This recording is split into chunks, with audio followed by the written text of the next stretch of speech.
ಮಾತರಂ ಗೀತೆಗೆ ಅವಮಾನ ಮಾಡಿದ ಆರೋಪದ ಮೇಲೆ ಕಾಂಗ್ರೆಸ್ನ ನಾಯಕಿ ಸೋನಿಯಾ ಗಾಂಧಿ ಹಾಗೆ ರಾಹುಲ್ ಗಾಂಧಿಯ ವಿರುದ್ಧ ದೂರು ಕೊಟ್ಟಿರೋ ವಿಚಾರಕ್ಕೆ ಸಂಬಂಧಪಟ್ಟ ಹಾಗೆ ಬಿಜೆಪಿ ವಿರುದ್ಧ ಮಲ್ಲಿಕಾರ್ಜುನ ಖರ್ಗೆ ಅವರು ಆಕ್ರೋಶ ಹೊರಹಾಕಿದ್ದಾರೆ.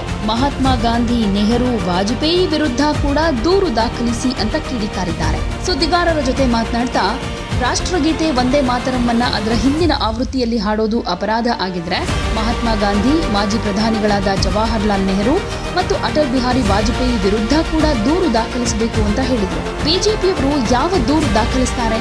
ಮಹಾತ್ಮ ಗಾಂಧಿಯವರು ಹಾಡಿದ ವಂದೇ ಮಾತರಮ್ಮನ್ನೇ ನಾವು ಹಾಡಿದ್ವಿ, ಜವಾಹರ್ಲಾಲ್ ನೆಹರು ಹಾಡಿದ್ದನ್ನೇ ನಾವು ಹಾಡಿದ್ವಿ.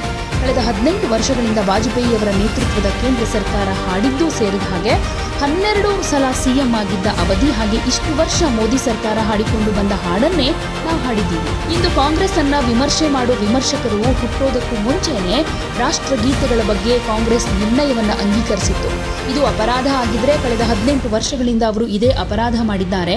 ಇದೇ ಅಪರಾಧ ಆಗಿದ್ರೆ ಮಹಾತ್ಮ ಗಾಂಧಿ ಅವರ ವಿರುದ್ಧ ಕೂಡ ಕೇಸ್ ದಾಖಲಿಸಿ, ಇದೇ ಅಪರಾಧ ಆಗಿದ್ರೆ ನೆಹರು ಅವರ ವಿರುದ್ಧ ಕೂಡ ಕೇಸ್ ದಾಖಲಿಸಿ ಅಂತ ಹೇಳಿದ್ದಾರೆ.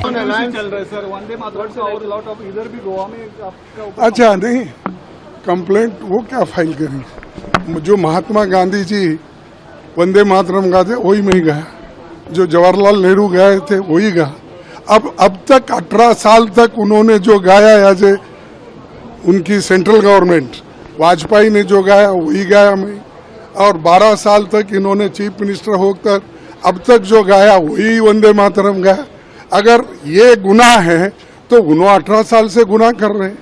अगर यही गुनाह है तो गांधी जी के ऊपर केस डालो, यही गुनाह है तो नेहरू जी के ऊपर डालो, यही गुनाह है तो वल्लभ भाई पटेल के ऊपर डालो. अरे ये तो इनको मालूम नहीं. नो पैदा होने से पहले कांग्रेस वालों ने एक रेजोल्यूशन पास करके देश में कौन सा राष्ट्रीय गीत अपनाना ये किए हैं. तुम जो बोलते वही राष्ट्रगीत, आप जो कहते वही होगा.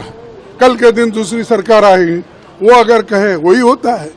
90 साल से जो चल रहा है वही हम किए. So what any talk on alliance issues? No, they will take the decision because state parties first they will take, and that will be solved at the level of. ಯಾವುದೇ ಸುದ್ದಿಯ ಅಪ್ಡೇಟ್ ಅನ್ನ ಮಿಸ್ ಮಾಡ್ಕೊಳ್ಬಾರ್ದು ಅಂದ್ರೆ ಈಗ್ಲೇ one ಇಂಡಿಯಾವನ್ನ subscribe ಮಾಡಿ. ನಿಮಗೆ ಬೇಕಾದ ಭಾಷೆಯಲ್ಲಿ ಎಲ್ಲಾ ಸುದ್ದಿ ತಿಳಿಬೇಕು ಅಂದ್ರೆ ಒನ್ ಇಂಡಿಯಾ ಆಪ್ ಅನ್ನ ಡೌನ್ಲೋಡ್ ಮಾಡ್ಕೊಳ್ಳಿ.